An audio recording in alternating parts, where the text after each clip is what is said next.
Halo, kali ini kita akan berbicara masalah penanggulangan bencana. Nah, di sini saya menggunakan PowerPoint yang dibuat oleh senior jenengan Mas Bagus Dwi dan Mas Taufan. Nah, langsung saja. Ini ada beberapa pengertian. Ini merecall materi yang kemarin. Bencana adalah peristiwa atau rangkaian peristiwa yang mengancam dan mengganggu kehidupan dan penghidupan masyarakat yang disebabkan baik oleh faktor alam dan atau faktor non alam maupun manusia, sehingga mengakibatkan timbulnya korban jiwa manusia, kerusakan lingkungan, kerugian harta benda, dan dampak psikologis. Nah, penyebab bencana menurut undang-undang, nah ini disebabkan oleh faktor alam, non alam, dan manusia. Nah, oleh karena itu Undang-Undang Nomor 24 Tahun 2007 tersebut juga mendefinisikan mengenai bencana tersebut ya. Ada alam, non-alam, dan bencana sosial.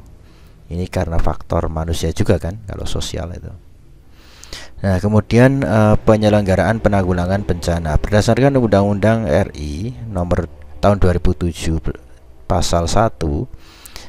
Penyelenggaraan penanggulangan bencana adalah serangkaian upaya untuk meliputi penetapan kebijakan pembangunan dan yang beresiko timbulnya bencana. Ya, jadi ini adalah penyelenggaraan penanggulangan bencana, serangkaian upaya penetapan kebijakan. Jadi kalau ada bencana itu kan biasanya ada kebijakan dari pemerintah ya.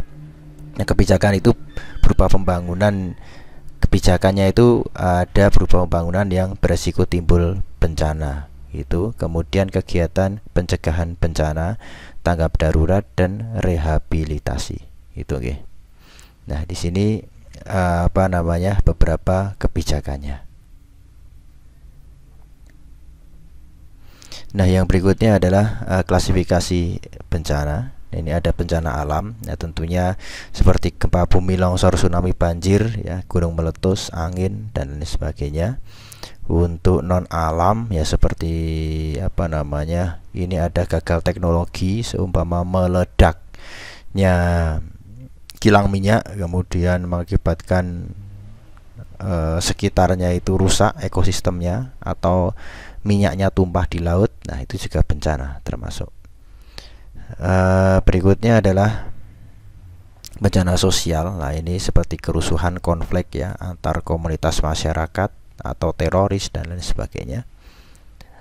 Nah, di sini ada siklus bencana, itu ada pra bencana, saat bencana, dan pasca bencana. Gitu.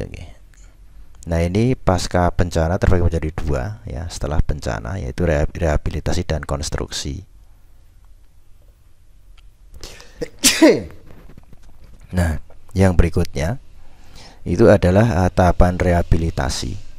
Perbaikan lingkungan daerah bencana, perbaikan prasarana umum, kemudian pemberian bantuan, ya, perbaikan rumah ke masyarakat, kemudian pemulihan sosial psikologis, ada pelayanan kesehatan, rekonsiliasi dan resolusi konflik, pemulihan sosial dan ekonomi budaya, pemulihan keamanan, kemudian pemulihan fungsi pemerintah, dan pemulihan fungsi pelayanan publik.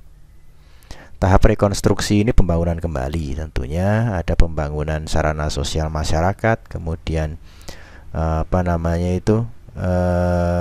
kehidupan bersosial dan berbudaya, kemudian ada penerapan rencana bangunan yang tepat gitu supaya tahan bencana. Kemudian ada partisipasi dan peran serta lembaga dan organisasi kemasyarakatan, dunia usaha, dan masyarakat juga. Jadi seperti CSR gitu. Yang berikutnya adalah peningkatan kondisi sosial ekonomi, ada stimulus ekonomi, kemudian peningkatan fungsi pelayanan publik. Tentunya kalau setelah bencana kan pelayanannya kan pasti jelek ya. Kemudian ditingkatkan atau direvitalisasi lagi. Kemudian ada peningkatan pelayanan utama dalam masyarakat. Ini sebenarnya sama. Pelayanan utama itu ya ada kesehatan ya kan. Ada keamanan, kemudian ada pangan, dan lain sebagainya. Nah, di sini adalah salah satu film tanggap bencana. Di sini untuk meminimalisir bencana alam maupun yang lain.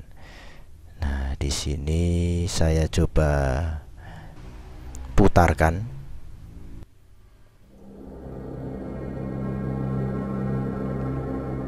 Ini adalah sesuatu video simulasi K3.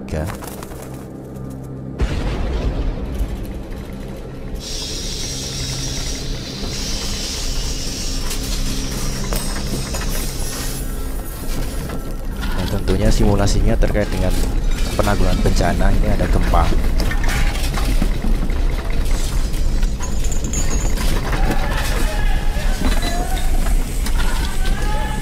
Nah, itu tadi ada mandor mematikan mesin.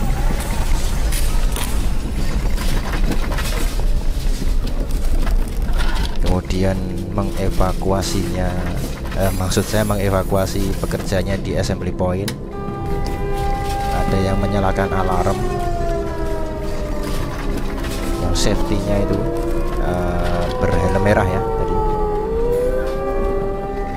Ini manajer pasti berhelm putih.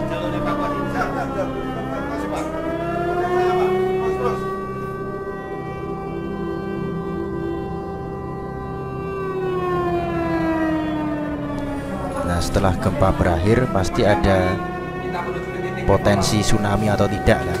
Nah, ini dikumpulkan di assembly point, kemudian nanti diarahkan ke tempat yang tinggi untuk menghindari tsunami.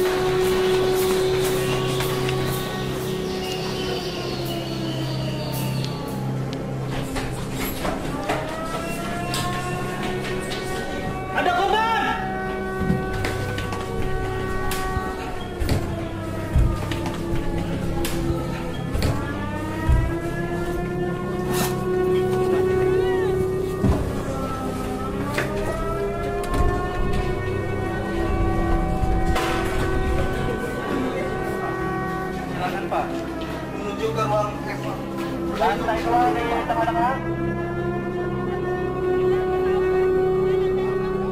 Ingin ada pendataan.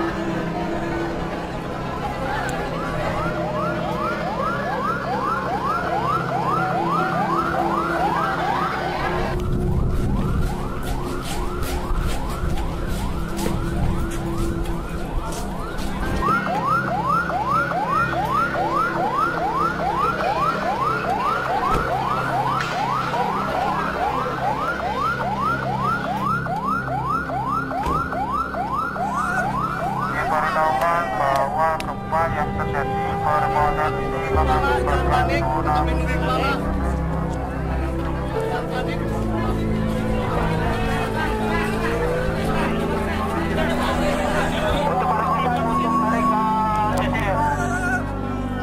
Nah, ini diarahkan ke gedung yang kokoh tetapi tinggi. Diharapkan untuk mengevakuasi diri ke titik kumpul evakuasi tsunami di gedung CCR Blok 1-2. Silakan mengikuti arahan dari petugas yang sudah berada di depan Anda.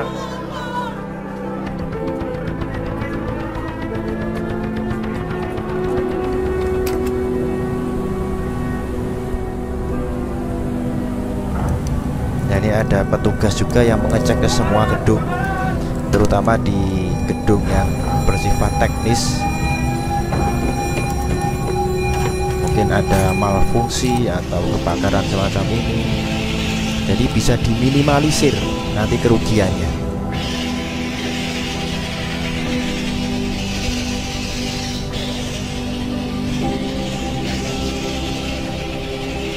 Jadi tadi ada yang mengarahkan karyawan, ada yang mengecek apakah ada korban ya.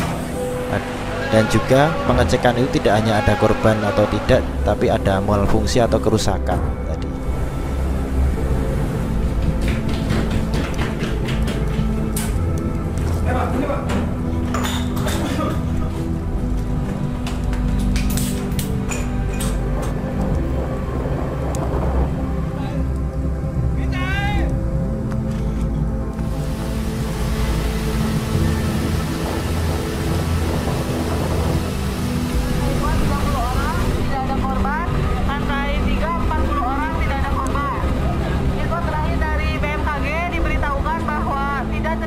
berpotensi tsunami.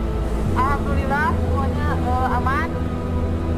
Terima kasih atas kerjasamanya Bapak Ibu sekalian. Nah, simulasi semacam ini memang idealnya dilakukan di setiap instansi paling tidak 1 tahun sekali ya. Jadi dadaan gitu langsung ada alarm, nah maka kita akan berkumpul di assembly point gitu. Kalau ada yang di pesisir ya berarti langsung menuju ke gedung yang kokoh dan tinggi. Tapi kalau yang ada di pegunungan yang di assembly point yang tidak tidak ada resiko tertimpa bangunan yang tinggi atau pohon-pohon yang tinggi gitu.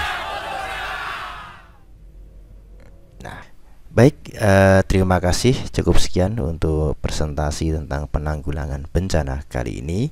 Semoga bermanfaat.